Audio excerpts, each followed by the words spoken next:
हमारे देश में कानून है नेशनल सिक्योरिटी एक्ट 1980। और अगर बात करें ये जो है ये राष्ट्रीय सुरक्षा कानून है जिसको एनएसए बोलते हैं। लेकिन क्या है ये राष्ट्रीय सुरक्षा कानून, किसके ऊपर लगाया जा सकता है? क्या केंद्र सरकार, राज्य सरकार को इसमें कोई भी अधिकार है?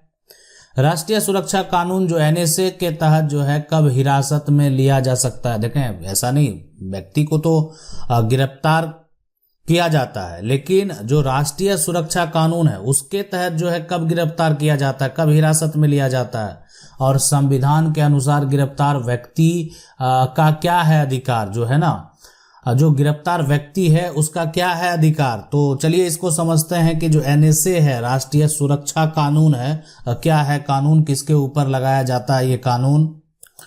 तो देखें, इस कानून में जो है कि अगर ये नेशनल जो सिक्योरिटी एक्ट है, कोई व्यक्ति के ऊपर अगर ऐसा लगता है, संदेह हो ना, अगर किसी के ऊपर संदेह है कि ये व्यक्ति देश के लिए खतरा है ना, तो उस केस में उसको हिरासत में लिया जा सकता है, हिरासत में जो है लिया जा सकता है।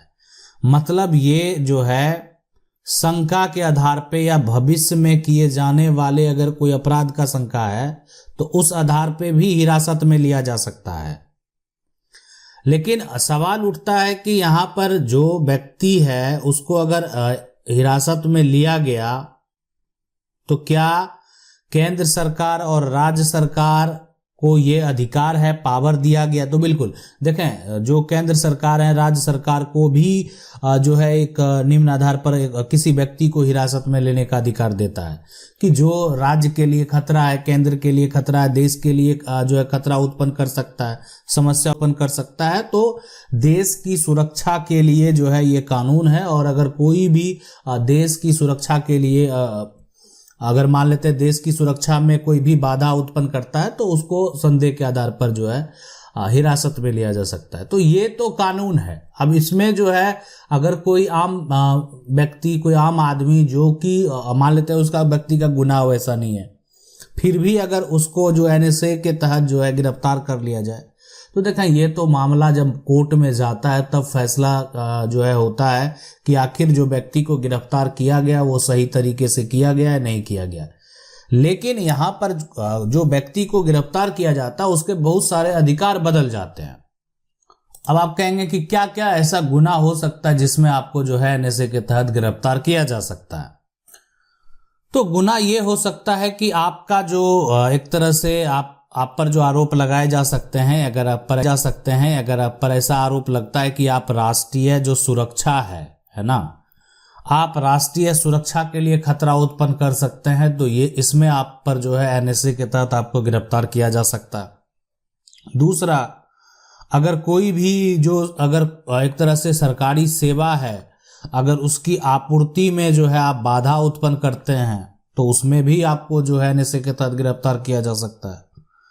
या कोई भी ऐसा व्यवस्था किया गया है जो कि सार्वजनिक है ना, अब उसमें क्या करता है, बाधा उत्पन्न करते हैं, उसको सार्वजनिक जो है एक तरह से व्यवस्था को अगर यहाँ आप बाधित करते हैं तो उस पे भी आप पर जो है एनएसए के तहत आपको गिरफ्तार किया जा सकता है।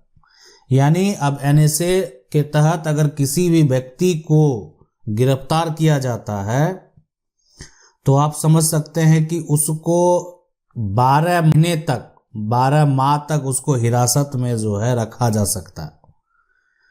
लेकिन अगर ठीक है, नए सबूत मिलते हैं तो उसकी समय सीमा भी बढ़ सकती है। मतलब अगर कोई नया सबूत आता है फिर आगे भी उसको जो हिरासत में है ना 12 महीने से ज्यादा जेल में नहीं रखा जा सकता है, लेकिन हालत में जो है उसको बढ़ाया जा सकता है।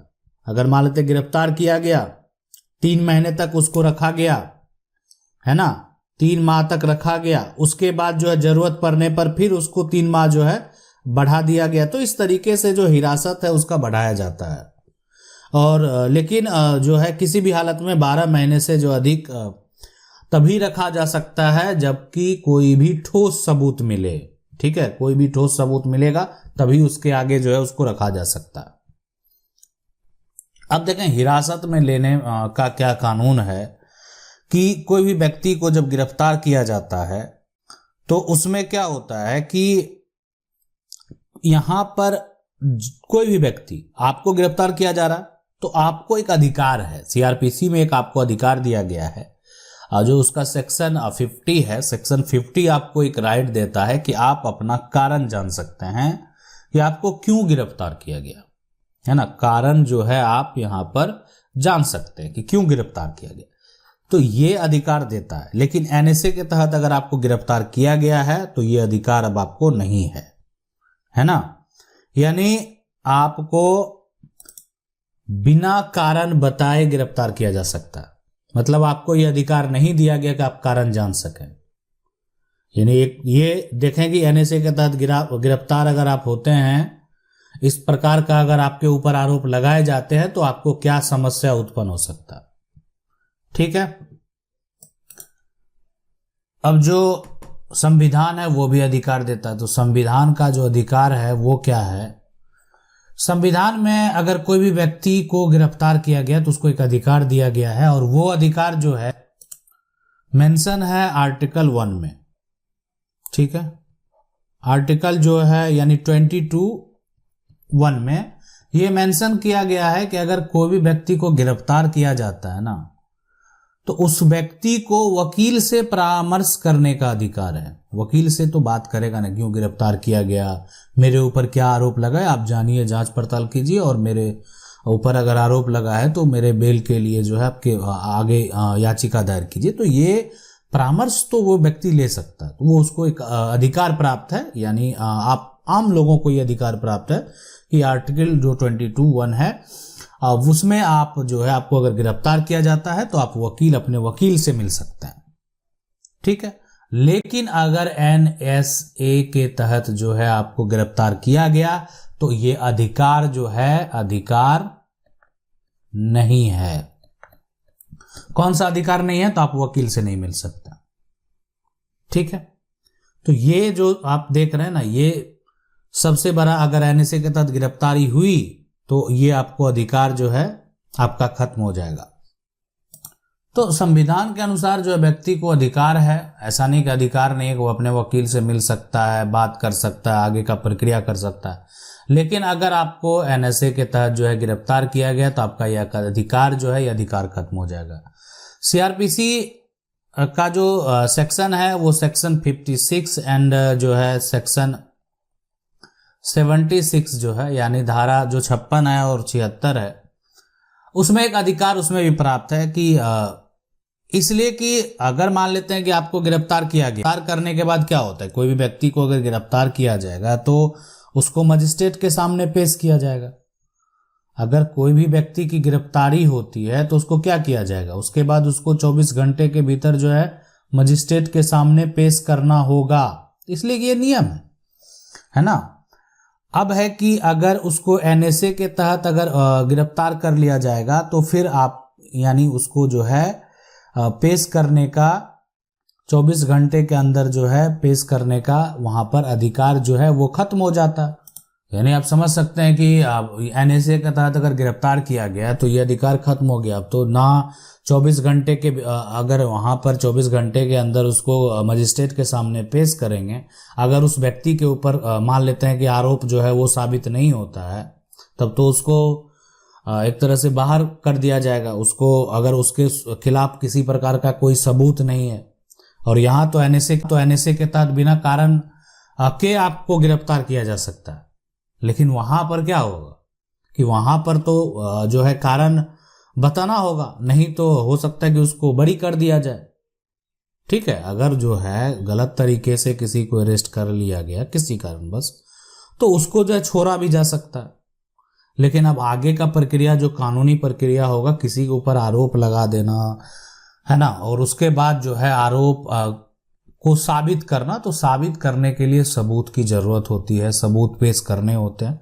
अब अगर मान लेते हैं किसी के ऊपर एनएसए का जो है मुकदमा चलाया गया और साबित भी हो गया, तो उसके ऊपर जो है जैसा उसका एक तरह से गुनाह है उस हिसाब से सजा का भी प्रावधान है।